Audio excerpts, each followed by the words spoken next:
Kalau kata si Narsum, bisa jadi setannya ini tertarik sama si Mas X ini.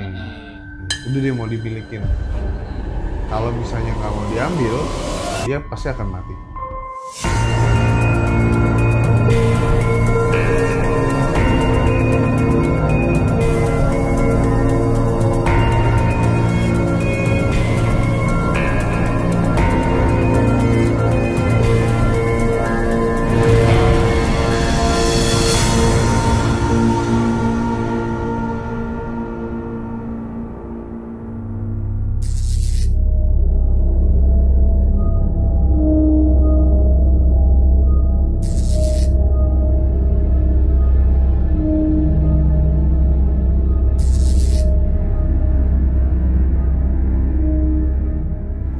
Cerita misteri pastinya nggak akan bisa diukur oleh nalar kita.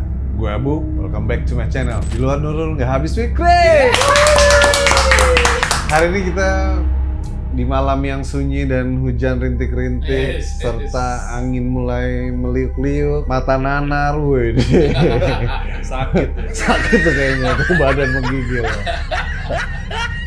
Hari ini ceritanya agak sedikit ironis. Waduh. Karena narasumber ini cukup terpukul lah dengan kejadian ini dan banyak pesan-pesan untuk kita tidak melakukan hal yang sama dengan orang itu.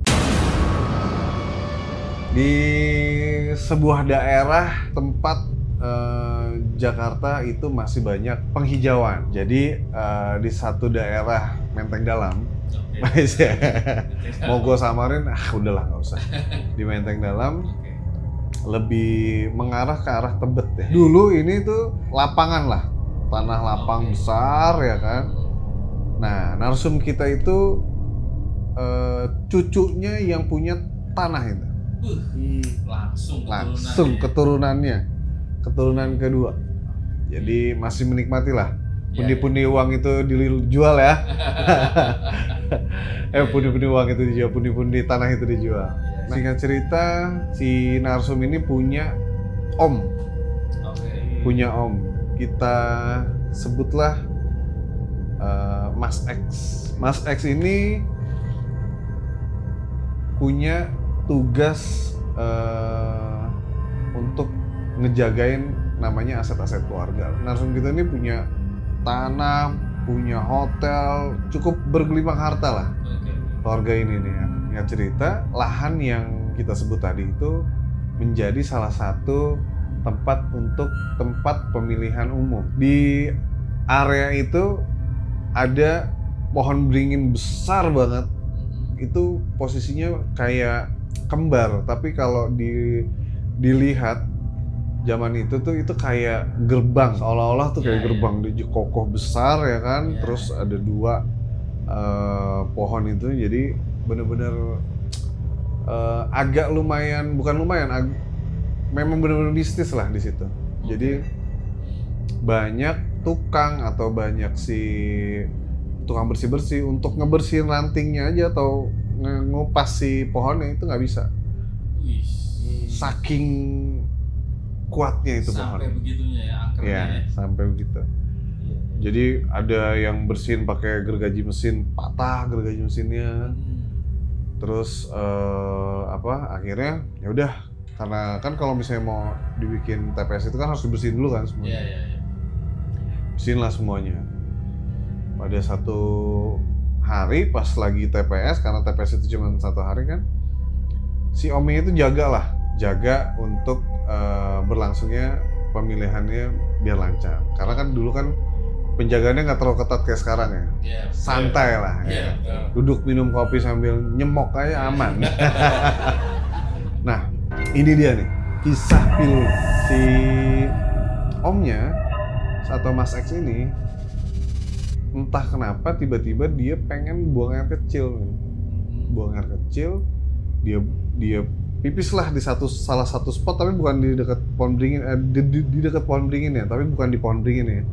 Di salah satu spot di situ lah, mungkin kayak di balik pohon beringin itu.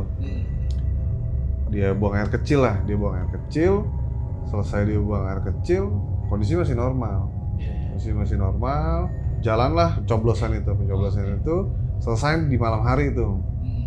Selesai di malam hari, begitu udah selesai, pulanglah dia ke rumah. Pulang ke rumah itu setelah Isya kalau nggak salah dia pulang ke rumah. Dia pulang ke rumah, jalanlah mulai ada hal yang aneh. Begitu pas nyampe rumah, dia tidur, ibunya pun teriak, tolong katanya.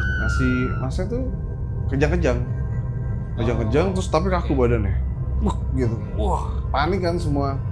Kondisinya itu kayak orang nggak teridentifikasi orang kesurupan atau orang apa, enggak, masih belum. Cuman dia kejang-kejang aja, kejang-kejang tapi kaku badannya. Badannya melotot nih, ditidurin lah, begitu udah selesai, udah siuman, dia udah kaku gitu, diangkatlah ke kasur. Dia menurut keluarganya udah anteng-anteng aja gitu ya. Tiba-tiba di pagi harinya dia keluar kamar kayak orang normal tapi ngomongnya ngaco, Ben. Udah kayak itu ada apa? Ada siapa? Itu siapa ya? Udah ngaco tuh. Hari demi hari tuh udah begitu aja. Itu kan masih kayak orang nanya-nanya doang. Itu siapa gitu ya kan. Nah, pas 3 harinya dia udah makin lebih ngaco. Kondisinya makin ngaco. Tuh mobil-mobilan dia main gitu. Udah makin dia orang kenapa ya? Siang tuh malah ngamuk-ngamuk. Begitu malam si bapaknya ini panggillah orang pintar. Orang pintar. Profesor lagi dah. Prof, ini anak saya kenapa nih? Nah, si orang pintar itu udah mikir, ini ada yang nggak bener nih sama si X ini. Coba ditelusurin dulu deh, nggak dapet nih, gitu kata orang pintarnya. Nggak dapet gimana? Ya ilmunya gede nih katanya gitu. Besok deh kita lanjutin karena itu udah kondisinya udah terlalu malam lah dia pas udah mulai kayak gitu kan. Nah begitu besokannya lagi si orang pintarnya itu datang, si Mas X itu udah makin ngaco, pagar digini-gini, udah kayak orang gila. Udah sampai kayak orang gila. Begitu